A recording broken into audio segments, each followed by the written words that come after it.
अस्सलाम वालेकुम फ्रेंड्स, मेरी आपको नसीहत है कि अगर आपने रमज़ानुल मुबारक में उम्रा करने के लिए जाना है या शवाल में जाना है तो अभी से उम्रा पैकेज ले लो। ऐसे रेट फिर नहीं मिलेंगे और दूसरा हो सकता है आपको वीज़ा वगैरह भी ना मिले, मुश्किलात भी पेश आएँ।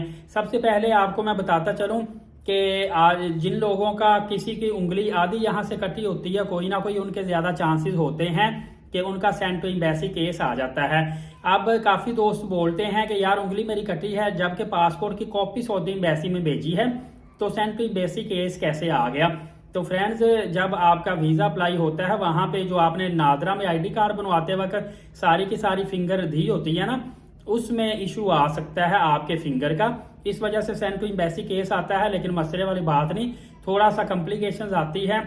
उसके बाद आपका फिजिकली पासपोर्ट सबमिट होता है, तशहीर इत्माद ऑफिस से या ऑनलाइन ऐप से आपको दोबारा फिंगरप्रिंट देने पड़ते हैं, आपका मामला क्लियर हो जाता है। 6-7 हज़ार रुपये आपका और थोड़ा सा टाइम लग जाता है। तो ऐसे अफराद को भी मेरी सजेशन है कि आप पहले से वीज़े लगवा के रख लें, फ्लाई जब मर्जी कर लें, टिकट भी कोशिश करें अभी करवा लें, टिकट भी बाद में हो भी सकती है। मेन आपकी आजकल जो चीज़ है वो वीज़ा पहले लगना ज़रूरी है। दूसरा आपको अहम चीज़ बताता चलूँ कि आगे आपको पता है कि 29 मार्च को आखिरी रोज़ा सऊदी अरबिया में कैलेंडर इन्होंने जारी कर दिया है। मैं कोशिश करता हूँ सामने सऊदीया का कैलेंडर चला दूँ, और 30 मार्च 2025 को ईद उल फितर होगी, जिसकी वजह से एक्सपेक्ट किया जा रहा है कि इस दफ़ा सऊदी अरबिया में कम से कम 8 से 10 छुट्टियां होंगी। मतलब कि तकरीबन 10 दिन सऊदी एम्बेसी या मोफा जो है सऊदी अरबिया में वो बंद रहेगा, और इस दौरान डेफिनेटली पाकिस्तान में भी 1-8 दिन डिफरेंस से ईद होगी, तो यहाँ पे भी सऊदी एम्बेसी बंद रहेगी। मतलब आपका लंबे अरसे के लिए वीज़ा उम्रे का नहीं लगेगा। जो लोग शवाल में जाना चाहते हैं, बेहतर है कि रमज़ानुल मुबारक के अंदर अंदर वो वीज़ा लगवा लें। और रमज़ान में जिन्होंने जाना है उनको भी ये बेनिफिट होगा कि एक तो रमज़ानुल मुबारक में, मैं सब के लिए नहीं कहता, लेकिन कुछ लोग जो है ना वो थोड़ा सा बचत अपनी चाहते हैं, तो खाने पीने के इनको रमज़ानुल मुबारक में काफ़ी बचत हो जाएगी, क्योंकि सहर इफ्तारी का लंबा चौड़ा इंतजाम इस दफ़ा देखने को मिल रहा है और सुनने में भी आ रहा है, कॉन्ट्रैक्ट हो चुके हैं। मैंने वीडियो में भी आपको पीछे बताया था। इसके अलावा इत्तिकाफ जिन्होंने करना है उनको बड़ी सहूलत ये होगी कि एक तो जो पहले रजिस्ट्रेशन करा लेंगे उनको मक्का पाक में लाकर्स दे दिए जाएंगे। जब लाकर्स की तादाद चूंकि कम होती है, लाकर खत्म हो गए, फिर उनको लाकर्स नहीं मिलेंगे।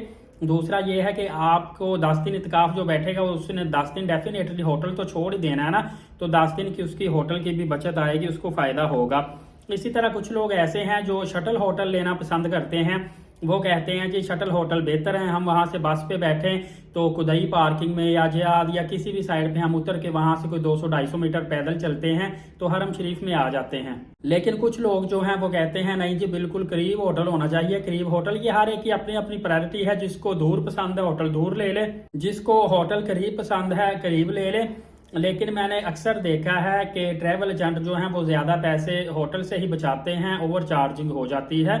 तो बहरहाल ये आपका लिंक, आपका ताल्लुक भी है, और ट्रैवल एजेंट भी डेफिनेटली कुछ ना कुछ अर्निंग करने के लिए बैठे होते हैं, तो उनको भी इस कुछ ना कुछ बचत आनी चाहिए। मैं लंबी चौड़ी डिटेल में नहीं जाना चाहता, लेकिन मुझे पता है कि आगे वीज़ा महंगा भी हो सकता है, कोटा सिस्टम की वजह से डिले भी हो सकता है, सेंड टू एम्बेसी ज़्यादा केसेस भी बन सकते हैं।